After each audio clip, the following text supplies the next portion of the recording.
It doesn't matter what you've done. What matters is what you choose to do from here. You're stronger because you had to be. You're smarter because of the mistakes you've made. Happier because of the sadness you've known. And now wiser because you've learned. No one's coming. No one. No one's coming to push you. No one's coming to tell you to turn the TV off. No one's coming to tell you to get out the door and exercise. Nobody's coming to tell you to apply for that job that you've always dreamt about. Nobody's coming to write the business plan for you. It's up to you. We only get to play this game once. Life. You get one chance. Make it or screw it up. How do you want to spend it? Apologizing? Regretting? Hating yourself? How about chasing after people that don't see you? One life, one chance. No more wasting time. Everybody starts off with two major fears, the fear of failure and the fear of rejection. The fear of failure comes from early childhood experiences where you're told, don't, stop that, get away from there, don't touch that. And as a child, you grow up believing that you are small and weak and inadequate and not capable of accomplishing the things you want to accomplish. The way you overcome the fear of failure is you say, I like myself, I like myself, I like myself. Now the fear of rejection is caused by a hyper concern for the opinions of other people.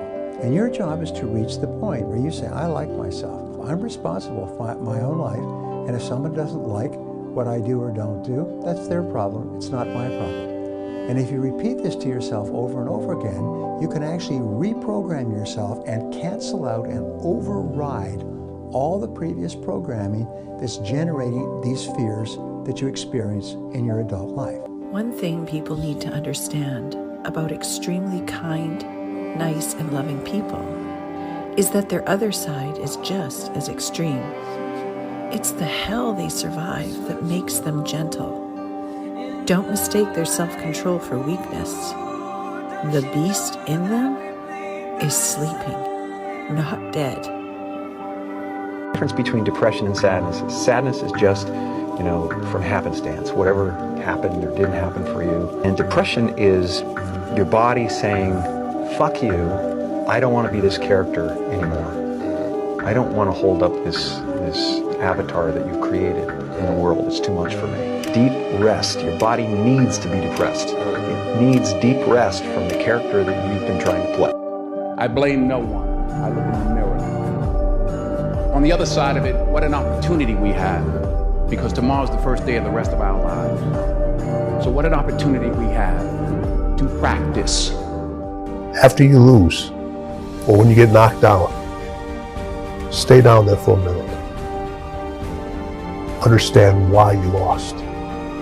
What were the reasons? Why are you down here? Why did you lose? Why did you get knocked down? Because if you just jump right back up, you're going to lose again and again, and you continue going to lose the same way.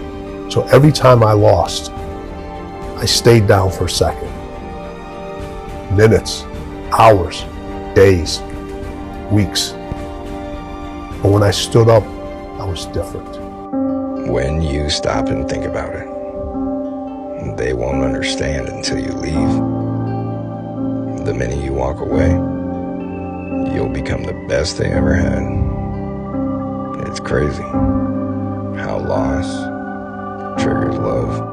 People tell me all the time, it's hard to get wealthy. It's hard to grind. It's hard to be focused. It's hard to stay motivated. It's hard to stay broke. It's hard to stay depressed. It's hard to stay governed by anxiety.